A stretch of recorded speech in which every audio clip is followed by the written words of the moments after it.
Radar clear today. We see nothing here on the live Viper 6 for now, but that's going to change coming up. But once again, the big story out there is we're all the way into November and it's still warm outside. We're sitting at 69 degrees right now, barely a breeze and a bit humid too. So when we get back to that fall weather and when is rain going to arrive for the CSRA, we'll answer all that coming up. Right now on News Channel 6 at 6, a high school coach facing accusations of being too rough with a player. Now more angry parents are coming forward with their stories. Your news starts right now. Live from Television Park, this is WJBF News Channel 6 at 6. Good evening, everyone. I'm Renetta Dubose. Thanks so much for joining us. Well, coverage you can count on begins in Thompson, where community members are gathering right now to bring awareness to Thompson High School's football coach's alleged recent behavior. News Channel 6's Samantha Williams joins us live. She's at Springfield Baptist Church in Thompson now with those parents. Samantha, what can you tell us? Renetta, the meeting just wrapped up and parents here are upset with Coach Rob Ridings of Thompson High because they say he has been physical with their kids. Nearly a week ago, one sophomore player at the school says he was pushed by Coach Ridings during practice. The player's mother, Shamika Howard, met with the school principal and the Board of Education's chief of police the next day.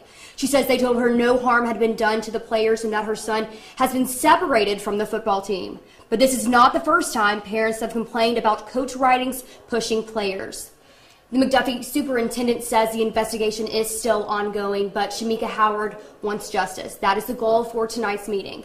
And for the full story, make sure you tune in tonight at 11. Reporting in Thompson, I'm Samantha Williams, WJBF News Channel 6. Thanks so much, Samantha. Now to a developing scene in Texas where dozens of people are dead and more are injured after a gunman opened fire inside a house of worship in Sutherland Springs, a city about 40 miles south of San Antonio. The death toll right now is up to 27, with the shooter among the dead. At least 30 people are injured. A witness reported seeing a man not yet identified walk into First Baptist Church and began shooting around 11:30 this morning. Police later chased down the gunman in his car, shooting him to death. The FBI and Texas Rangers, along with several units, have secured the area around the church and are investigating. It's a small community, a small church. It's a real nice, quiet community. You never expect something like that, like this. Man, we just don't know all the details on what inspired that guy to start shooting at the people inside there. President Trump responding with a tweet saying, "May God be with the people of Sutherland Springs, Texas. The FBI and law enforcement are on the scene. I am monitoring the situation from Japan. We will, of course, be working to get you more information as we learn it." And two missing people presumed dead in Richmond County have a similar connection to a case that prosecutors won nearly 20 years ago. Tomorrow and Tuesday at 6 on News Channel 6, we will explore burden of proof, how to obtain a murder conviction with no body. The story explores the 1998 murder case of William Al Hamilton. That case is similar to the case of 16-year-old Latanya Janelle Carwell and 28-year-old Preston Overton. Everybody we encountered getting ready for this case, when we would talk to a witness or whatever, always started by saying, well, y'all aren't charging this guy with murder, are you? Because he couldn't find a body. Nobody believed we could win a conviction, which the jury did very rapidly. Be sure to watch both Monday and Tuesday for the full story to see how this groundbreaking case could be used to prove the guilt of those charged with killing Carwell and Overton.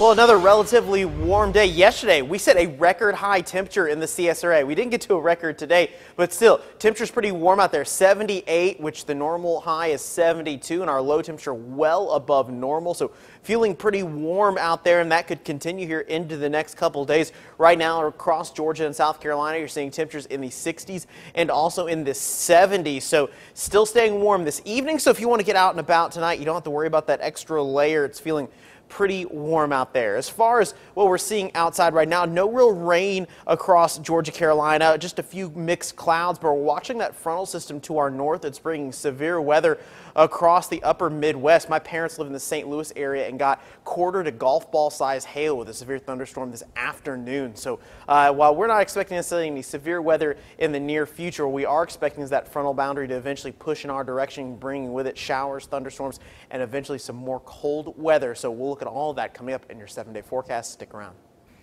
Micah, thanks. Well, polo returned to Daniel Field for the first time in more than 80 years today for the inaugural Augusta Polo Cup. In 1930, officials leased part of Daniel Field's land for polo matches. That all ended 7 years later when the airport runways were paved. We caught up with a local who has played in the match for the past 3 years.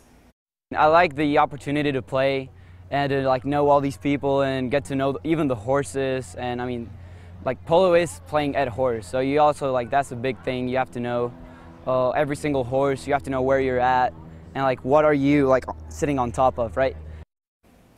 The inaugural Augusta Polo Cup benefits the Juvenile Diabetes Research Foundation along with the South Carolina Youth Diabetes Association and Camp Sweet Escape. Looking ahead to your work week. Election Day is this Tuesday. There are 34 candidates running for special elections for the State House and Senate. 9 vacancies were left after lawmakers chose not to finish their terms, and nearly a dozen qualifiers will try to fill the Atlanta mayor position. Because of the crowded ballots, it's possible there won't be outright winners who get more than 50% of the vote. If this happens, a runoff election is scheduled for December 5th.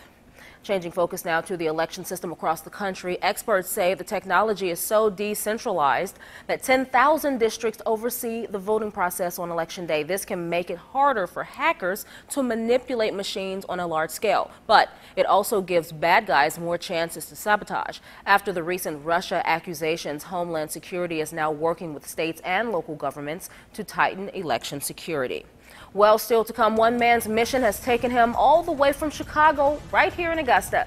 Why he's using his experience with complete strangers, his story of faith, coming up in just a moment.